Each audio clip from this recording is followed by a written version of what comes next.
check out the streaming schedule on Jaguar Gator 9 for the month of August. We've got 14 more preseason games coming up, plus a few Q&A streams, and of course, live NFL trivia every Wednesday night on Twitch and simulcast on YouTube. Make sure you subscribe so you don't miss any of the action. And now, on with our feature presentation. Earlier this year, I made a video about this game right here, which was a battle in the penultimate week of the season with massive playoff implications between the Dallas Cowboys and the Cleveland Browns. The Cowboys won this game 6-2 in a highly sloppily played affair that was not too appealing on the eyes. If you want to learn more about that game, you can do so by clicking the card in the upper right corner. However, the real drama in this game didn't come on the field, but rather off the field, because of a bizarre scheduling conflict that prohibited Cowboy fans from being able to actually watch their team play. I go in depth on this in the full video, but long story short, the Sports Broadcasting Act of 1961, which is still good law today, prohibited any NFL game from being televised on a Saturday if there was a college football game taking place within a 75-mile radius of the place where the game was being played. This was done to make sure that college football wouldn't take such a hit from a revenue and an attendance perspective, and because Congress recognized the very real threat that without this rule, the NFL would cannibalize everything. And sure enough, there was a college football game taking place right by Dallas, meaning that even though the Cowboys-Browns game was in Cleveland, because a high school football game was taking place right outside of Dallas, no one in Dallas would be able to watch their Cowboys play.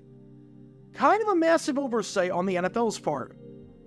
So you would think that after such an incident occurred, that something like this would never happen again, right?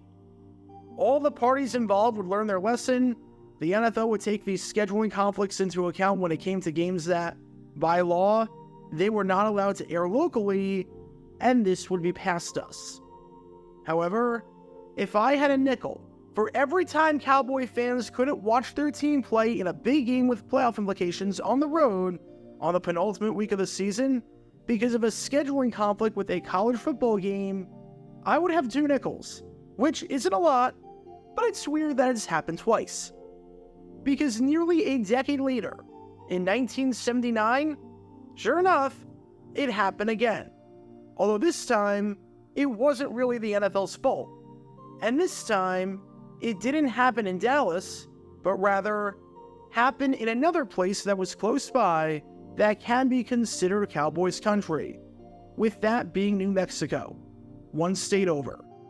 Because in 1979, people in New Mexico could not watch their beloved Cowboys play due to a scheduling conflict that left people up in arms. And this is the story behind the bizarre controversy. Before I talk about what exactly happened during this game, as well as the conflict that left people up in arms, and understandably so, we need some context to understand the importance of this game that would be unable to be seen by many across the state of New Mexico. It's December 8th, 1979. It's week 15 of the NFL season, and as we're hitting the end of the year and coming toward the playoffs, we have what is nothing short of a monumental game on our hands in the NFC East between the Dallas Cowboys and the Philadelphia Eagles. In fact, this game is so big that up until this point in the year, it might just be the biggest game of the entire season. Aside from the fact that this was a battle between 2 teams that absolutely hated each other, this was a battle for first place, home field advantage in the playoffs, and quite possibly playoff hopes entirely. In one corner, you had the Philadelphia Eagles, who were the best team in the NFC. They had the best record at 10-4, were red hot, having won 4 straight games, had the best point differential in the NFC at plus 58, and had an incredibly balanced side, having the 3rd best offense and the 3rd best defense in the conference. When you have an offense that had an incredible trio of quarterback Ron Jaworski, running back Wilbert Montgomery, who made the Pro Bowl and led the NFL with over 2,000 yards from scrimmage, and wide receiver Howard Carmichael, who made the Pro Bowl, would eventually make the Hall of Fame, have finished second in the league with 11 receiving touchdowns, you're going to be in good shape.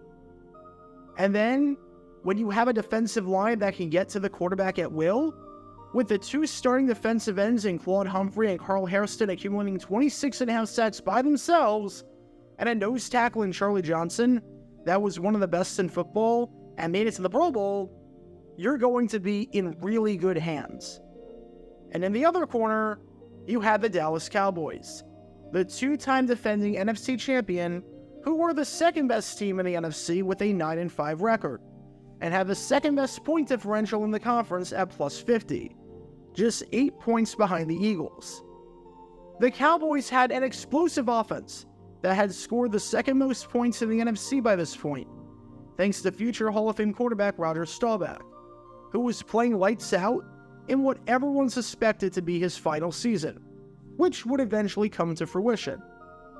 And it also helped when, offensively, you had running back Tony Dorsett, who was one of the best in football, and maybe the best 1-2 punch at wide receiver in football in Drew Pearson and Tony Hill, with the two men combining for over 2,000 yards and 18 touchdowns on the season. It was either them or Pittsburgh for the number one spot. Any roster with 8 Pro Bowlers is usually going to be pretty good, and the Cowboys in 1979 were no exception. However, even though the Cowboys were 9-5, they had lost 3 of their last 4, and went from 8-2 to somewhat in trouble when it came to making the playoffs. Win this game against the Eagles, and you've got nothing to worry about. You're pretty much in the playoffs, and you're tied for the division lead and the number 1 seed in the conference, meaning that home field advantage can go directly through Texas Stadium. However, if you lose this game, not only do you drop to 9-6 and concede the division title to the Philadelphia Eagles, giving them their first NFC East title ever, but especially since you play Washington in the final week of the season, you might miss the playoffs entirely, as 9-7 probably won't be good enough. This game was huge for obvious reasons. It was 2 great teams competing for home field in the playoffs, and not just that, but it was 2 great teams competing in front of a national television audience on CBS. The entire country was getting this game. Once December rolled around and the regular season in college football was over, the NFL loved doing this, where they would schedule games on Saturdays to be shown in front of a national audience. They still do this today, as again, the Sports Broadcasting Act of 1961 only prohibits the NFL from televising games on Saturdays prior to the second week of December if there was a college football game in the area. But seeing as bowl season hadn't started yet, and college football generally ended by Thanksgiving at that point, they were pretty much in the clear. No matter where you were in the country, whether it was the lakes of Minnesota, the hills of Tennessee, or the plains of Texas, you were going to be able to watch the Cowboys-Eagles game at 12:30 Eastern, and we're going to watch this NFC East battle unfold. Oddly enough, both of the Cowboys-Eagles games that year were nationally televised affairs, as the first one took place on Monday Night Football, which the Eagles won 31-21, but that's neither here nor there. And if you were anywhere in the country back in 1979 and loved football, and were watching this one unfold, as you could tell from these highlights that you've been watching this whole time, you saw the Cowboys preventing the Eagles from celebrating a division title on their home field, and saw the Cowboys win this one by a final score of 24-17. The Cowboys came to play defensively, as they basically shut down the high-powered Philly offense. Ron Jaworski, one of the better quarterbacks in football, was held completely in check, going just 13 for 36, completing a mere 36.1% of his passes, which was his lowest completion percentage of the entire season. The great rushing offense of the Eagles was held to just 80 yards on 2.8 yards per carry. The great Harold Carmichael had just 1 catch all day. And the Cowboys were on the front foot the entire time, never trailing at any point during the contest, thanks in part to a great rushing attack that picked up 185 yards on 4.5 yards per carry, with all 3 men in the 3-headed monster of Robert Newhouse, Ron Springs, and Tony Dorsett picking up over 4 yards per carry by themselves on the day. However, like I said before, theoretically, if you were anywhere in the country on December 8th, 1979, you were able to watch this game. In actuality, yeah, this was not the case. In actuality, there was one area, and an area that had a pretty big contingency of Cowboys fans nonetheless, that was unable to watch this one. And that happened to be, for all intents and purposes, the entire state of New Mexico. Now, in New Mexico, the Cowboys are far and away the most popular NFL team in the state. And it's not hard to see why, especially back in the 1970s. New Mexico did not have an NFL team back then, and still does not have a team. So when you're in an area without a team super close by, the general population roots for teams based on proximity and based on success. And the Cowboys had both of these in spades. While the Denver Broncos were technically the closest team to New Mexico, the Dallas Cowboys were right on their tails, and were one of the closest ones. On top of that, the Cowboys had tons of success, meaning that they were on TV a ton, and they were talked about a ton, making them easy to root for in the sense that you didn't really have to hunt to find information on them or watch their games. And this was especially true back in the 70s. It's a lot easier to root for a team that throughout the 70s is in the playoffs seemingly every single year and is in about half of the Super Bowls played than it is to root for a team that is struggling and is barely on television as a result. So you had a large Cowboys contingency in New Mexico, and understandably, a good chunk of those people wanted to see the Cowboys-Eagles game unfold. The only problem? The Sports Broadcasting Act of 1961. Because even though the college football regular season was over, and bowl season had not started yet at the Division I level, there was one game taking place in New Mexico that had some pretty big implications. And that was this game right here, the Zia Bowl between Delaware and Youngstown State, as in the championship for Division II. Forget the fact that this was expected to be a good game, seeing as when the Blue Hens and the Penguins met earlier in the season, Delaware won a shootout by a final score of 51-45. Forget the fact that this was a championship battle between a 12-1 team and an 11-1 team.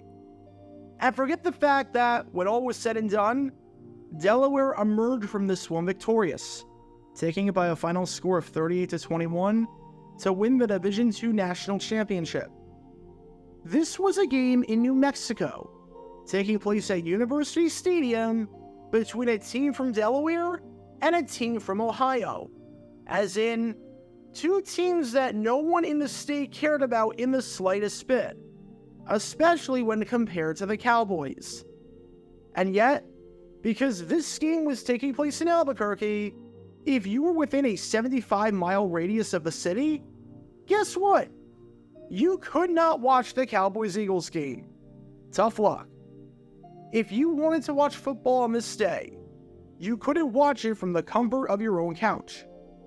You either had to buy a ticket and brave the cold weather to watch the Blue Hens play the Penguins, or you had to drive at least 75 miles outside of Albuquerque and find a bar that was showing the contest, or find a motel. And to say that New Mexicans were furious about this would be an understatement. Because among the many complaints that the state could not watch the Cowboys-Eagles game was one by Jerry Groner, the radio host for KRZY, as in the #1 radio station in the state. Because he was so outspoken about this and complained so much about the Zia Bowl that he was actually given a gag order to stop talking about this. Imagine complaining so much about this that the Albuquerque Chamber of Commerce complains to station management and silences and censors you.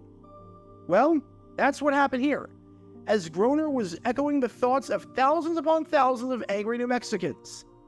Said Groner, "The thing that bothers me about it is that locally, this Cowboys-Eagles game is one of the most crucial games in the pro ranks, and we won't be able to see it because of the FCC regulation. I support the Zia Bowl, but when they scheduled it, they didn't look deep enough into what was going on.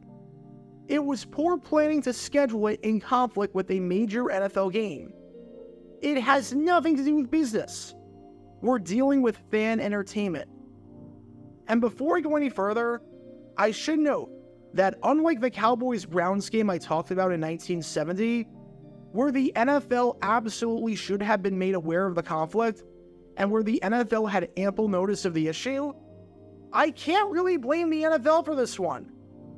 The schedule came out in the spring, and the Zia Bowl, which was the inaugural version of the game, was only announced in the last week of July. The NFL is actually blameless here, adding more fuel to the fire with Groner's complaints.